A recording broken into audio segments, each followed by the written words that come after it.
हमने 10th वाले बच्चों याद रखिएगा, केमिकल रिएक्शन को बोलते हैं रासायनिक अभिक्रिया।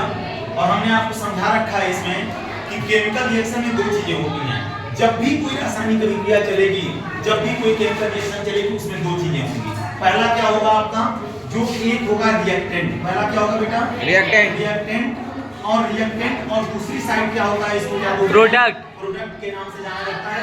इसका मतलब जब भी कोई केमिकल रिएक्शन चल रही होती है, चाहे जो भी केमिकल रिएक्शन हो, इससे मतलब नहीं है, लेकिन उस केमिकल रिएक्शन को किससे लिखा जाता है, एरो से लिखा जाता है।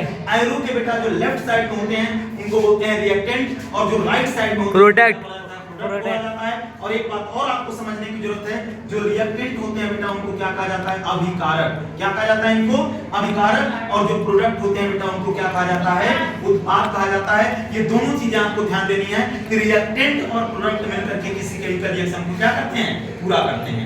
और दूसरी सबसे बड़ी चीज है कि अगर हम बात करें तो केमिकल रिएक्शन का डिवाइडेशन कैसे हुआ है। सबसे पहले जो केमिकल रिएक्शन हमारे पास आती है, यानी कोई भी केमिकल रिएक्शन चलेगी, कोई भी रासायनिक अभिक्रिया चलेगी, तो उस रिएक्शन का सबसे बड़ा मकसद क्या होगा, उस रिएक्शन के अंदर सबसे बड़ी चीज ये होती है कि उस रिएक्शन में आपको ध्यान देना है कि कहीं ना कहीं एक न्यू सब्सटेंस तैयार होता है। क्या तैयार होता है, न्यू सब्सटेंस। और याद रखिएगा, जो सबसे पहली केमिकल रिएक्शन आती है उसको बोलते हैं कॉम्बिनेशन रिएक्शन।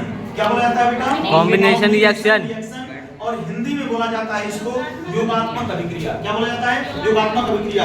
और एक बात और ध्यान रखिएगा, जहां पर भी कॉम्बिनेशन रिएक्शन होगी, जहां पर भी योगात्मक अभिक्रिया होगी, उसके अंदर ये देखा गया है कि वहां पर एक न्यू सब्सटेंस तैयार होता है। क्या तैयार होता है, न्यू सब्सटेंस। जैसे एग्जांपल के तौर पे अगर हमने आपसे कहा आपके पास कार्बन है और यह है बेटा ऑक्सीजन, जब कार्बन और ऑक्सीजन आपस में रिएक्शन करते हैं तो क्या बनता है, कार्बन और ऑक्सीजन को, या एक बात ध्यान देना, कार्बन और ऑक्सीजन आपस में रिएक्शन करके क्या बनाते हैं, कार्बन डाइऑक्साइड। तो कभी भी अगर आप देखिए यहाँ पर क्या हो रहा है कि कार्बन लिया हमने और कार्बन में क्या मिला दिया, ऑक्सीजन। जब कार्बन और ऑक्सीजन को आप कहां देख रहे हो, ये रिएक्टेंट के साइड में है। तो जब भी रिएक्टेंट आपस में मिलते हैं, किसका निर्माण करते हैं, प्रोडक्ट का। इसका मतलब कि इस रिएक्शन के दौरान हमको कार्बन डाइऑक्साइड जो मिला, एक न्यू सब्सटेंस मिला, और जहां पर भी एक नया पदार्थ बनना शुरू हो जाता है उसे कौन सी रिएक्शन कहा जाता है, कॉम्बिनेशन रिएक्शन।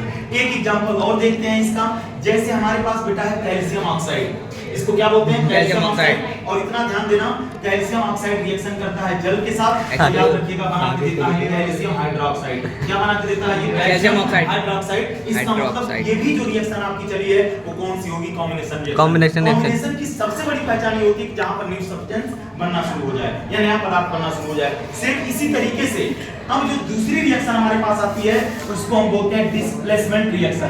क्या बोलते हैं इसको, डिस्प्लेसमेंट रिएक्शन। और एक बात जरा ध्यान दीजिएगा बेटा, जैसा कि रिएक्शन से ही पता चल रहा है, इसको बोलते हैं विस्थापन अभिक्रिया। क्या बोलते हैं इसको, विस्थापन अभिक्रिया बोलिए, चाहे इसको सब्स्टिट्यूशन रिएक्शन बोलिए।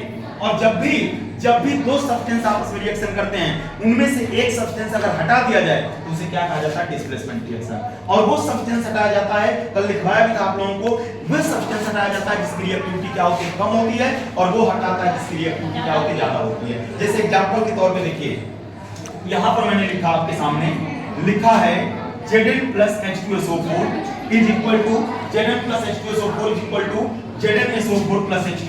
यहाँ पर ये लिखा गया है आपके सामने, Zn plus H2SO4 is equal to क्या लिखा गया है, ZnSO4 plus H2। अब यहाँ पर जरा ध्यान से सुनिए, यहाँ पर जिंक है, जिंक रिएक्शन किसके साथ है, सल्फ्यूरिक एसिड के साथ। जब जिंक रिएक्शन करता है सल्फ्यूरिक एसिड के साथ, तो इतना ध्यान देना, क्या करता है जिंक कि इस सल्फ्यूरिक एसिड से इस हाइड्रोजन को रिप्लेस कर देता है। और जब ये हाइड्रोजन को रिप्लेस कर देता है तो और क्या बना लेता है, जिंक चला जाता है सल्फेट के पास, और क्या बना लेता है, अपना सल्फेट बना लेता है, और हाइड्रोजन को क्या कर देता है, बाहर। यानी जब भी दो सब्सटेंस आपस में रिएक्शन करेंगे, उनमें से क्या होगा, एक सब्सटेंस हटा दिया जाएगा, और याद रखिएगा जो सब्सटेंस बाहर हटेगा उसका जो सॉल्ट होगा वो जाकर के दूसरे वाले से मिल जाएगा और क्या बना लेगा, जिंक सल्फेट। तो मेरे कहने का मतलब यहाँ पर ये है कि अगर दो सब्सटेंस, जैसे आप ले लीजिए, जैसे आपके पास ये है, एक प्रैक्टिकल के दौरान समझ लीजिए, आपने एक टेस्ट ट्यूब लिया,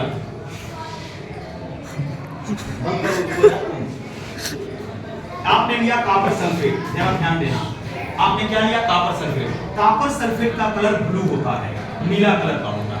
और जब भी कॉपर सल्फेट आपके पास है, क्या करिएगा, इस कॉपर सल्फेट के अंदर डाल दीजिए इस तरीके से, थोड़ा बहुत याद रखिएगा। यहाँ पर कॉपर सल्फेट रहेगा और कॉपर सल्फेट के अंदर हमने डाल दिया आयरन की नेल डाल दिया। यहाँ पर नेल का मतलब होता है किल डाल दिया हमने।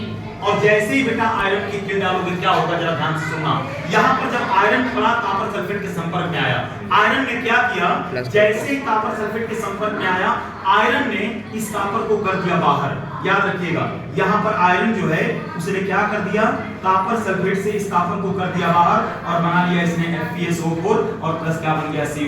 इसका मतलब इस रिएक्शन के दौरान हमको ये देखने को मिला कि जब मेरे पास कॉपर सल्फेट का सॉल्यूशन नीला था और जब मैंने इसको आयरन डाला इसके अंदर, तो हमारा सॉल्यूशन का कलर जो है वो ग्रीन हो गया। क्या हो गया, ग्रीन हो गया। इससे ये पता चलता है कि एक बार जरा ध्यान दीजिएगा कि जब दो सब्सटेंस आपस में रिएक्शन करते हैं तो उनमें से एक सब्सटेंस हटा दिया जाता है और वो हटाया जाता है जिसकी रिएक्टिविटी क्या होती है, कम होती है, और वो हटाता है जिसकी रिएक्टिविटी क्या होती है, ज्यादा होती है। जिसका मतलब हमको ये देखने को मिला कि जैसे ही मैंने आयरन की किल को, जैसे ही मैंने आयरन की नेल को डाल दिया है कॉपर सल्फेट के सॉल्यूशन के अंदर, कॉपर सल्फेट का सॉल्यूशन नीला होता है। जैसे मैंने आयरन डाला, नीला कलर गायब हो गया और आयरन ने अपना सल्फेट बना लिया। इसका मतलब ये हुआ कि जैसे ही आयरन गया कॉपर सल्फेट के संपर्क में, आयरन ने अपना बेटा सल्फेट बनाया और कॉपर को यहां से रवाना कर दिया।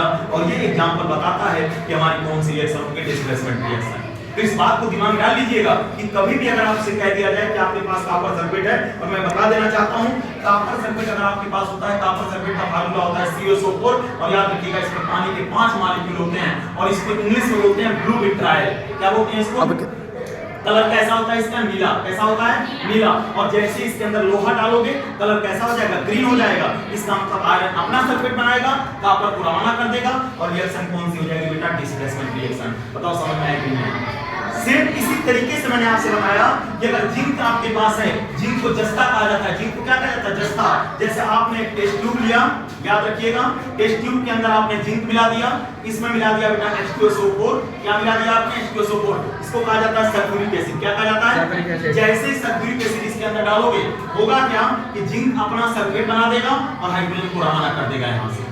बात समझ में? और जब भी एक सब्सटेंस हट रहा हो तो उसे कहा जाता है डिस्प्लेसमेंट रिएक्शन, उसे कहा जाता है विस्थापन अभिक्रिया। और जब भी याद रखिएगा दो नए सब्सटेंस बन रहे होते हैं, कि अगर कोई नया सब्सटेंस बन जाएगा तो उसे कौन सी रिएक्शन कहा जाता है, कॉम्बिनेशन रिएक्शन। तो दोनों रिएक्शन को दिमाग में रखिएगा। फिर इसको करवाया भी था मैंने कल, इसका आप लोगों को क्वेश्चन भी लिखवाया था कि what is the displacement reaction. और मैंने आपसे कहा था कि ऐसी रिएक्शन जहां पर दो सब्सटेंस आपस में रिएक्शन करें, उनमें से एक सब्सटेंस हटा दिया जाता है, उसको क्या बोला जाता है, डिस्प्लेसमेंट रिएक्शन। बात समझ में आई नहीं है? और जहां दो सब्सटेंस मिलकर के एक नया सब्सटेंस बनाते हैं उनको क्या बोलोगे, कॉम्बिनेशन। बस इतना ध्यान रखिए।